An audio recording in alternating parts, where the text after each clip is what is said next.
আসবে আর কি হবে? বলো বলো। ও তো বিঘা সাথে জমি রয়েছিল, প্রায় 70,000 টাকার মতন খরচা হয়েছে। এই তো এখন সব জলের তলায়, ধান পান না হলে কি খাবো ওই চিন্তা। আর ওটা কি করবো? ক বিঘে চাষ করেছিলেন? 7 বিঘে। 7 বিঘে চাষ করেছিলেন, 7 বিঘেই জলের 7 তলায়? বিঘেই জলের তলায়, এখনো জলের তলায় ডুবে আছে। তাহলে তো ধান পচে গিয়েছে। সব পচে নষ্ট হয়ে গেছে। হ্যাঁ, সরকারের কাছে যদি কিছু দেয় অনুদান আরে কিছু এই হবে, নাহলে আর কি করবো?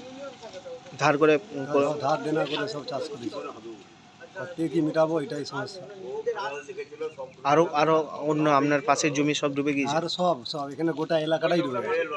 আর এলাকায় অন্তত 200 বিঘা 250 বিঘা জমি ডুবে গেছে। তাতে পশ্চিম মেদিনীপুরের মূলত ঘাটাল সাব ডিভিশন যে অ্যাফেক্টেড হয়েছে বলে খবরে দেখা যাচ্ছে, সেইগুলো আমরা আজকে সারাদিন ধরে এক্সটেন্সিভলি ভিজিট করব। অলরেডি আমরা দাসপুর 1 এবং ঘাটালের বিভিন্ন স্থান আমরা পরিদর্শন করলাম।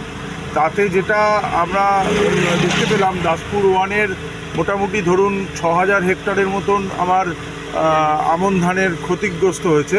এবার আমন ধানের এলাকা যতটা ক্ষতিগ্রস্ত হয়েছে তার মধ্যে আমি যতটা শুনলাম যে অর্ধেক হচ্ছে আমাদের অত্যাধিক বৃষ্টিপাতজনিত কারণে ক্ষতিগ্রস্ত হয়েছে।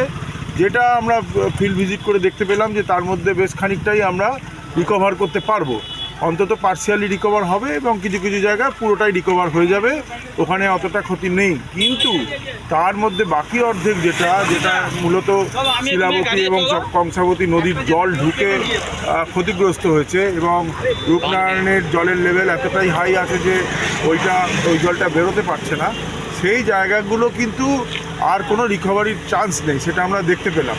তো আমরা ফিরে গিয়ে আমার দপ্তরকে আমি পশ্চিম মেদিনীপুর জেলা সম্বন্ধে রিপোর্ট করব।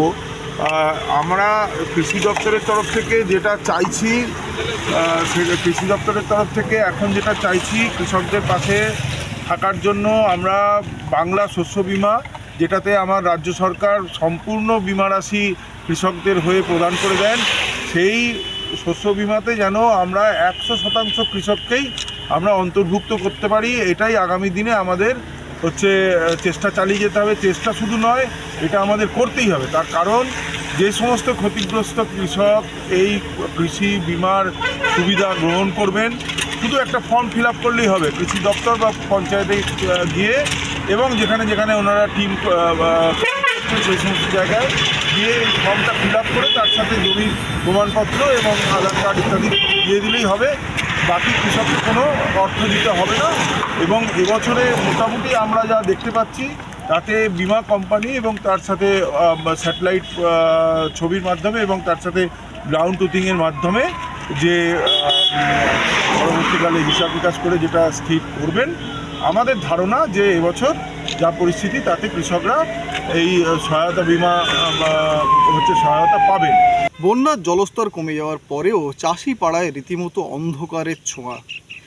বিঘার পর বিঘা জমি জলের তলায় থাকার কারণে নষ্ট হয়ে গিয়েছে চাষের সমস্ত ধান। দুর্গন্ধে ভর্তি হয়েছে গোটা এলাকা।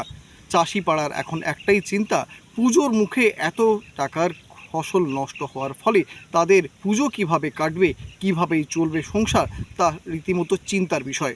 অন্যদিকে কৃষি দপ্তর সূত্রে যা জানানো হচ্ছে, হাজার হাজার হেক্টর জমি জলের তলায় থাকার কারণে নষ্ট হয়েছে কয়েক কোটি টাকার ফসল। তবে ক্ষতির পরিমাণ এতটাই বেশি যে এখনও পর্যন্ত তারা সেই ক্ষয়ক্ষতির হিসাব করে উঠতে পারেননি। তবে প্রাথমিক তদন্তেই যা উঠে এসেছে তা রীতিমতো চিন্তার বিষয়। পুজোর আগে চাষি পাড়ার এই অন্ধকার রীতিমতো নাড়া দিচ্ছে সমাজের সকল স্তরের মানুষকে। পশ্চিম মেদিনীপুর থেকে Shubha Chakraborty report, Tribe TV Bangla.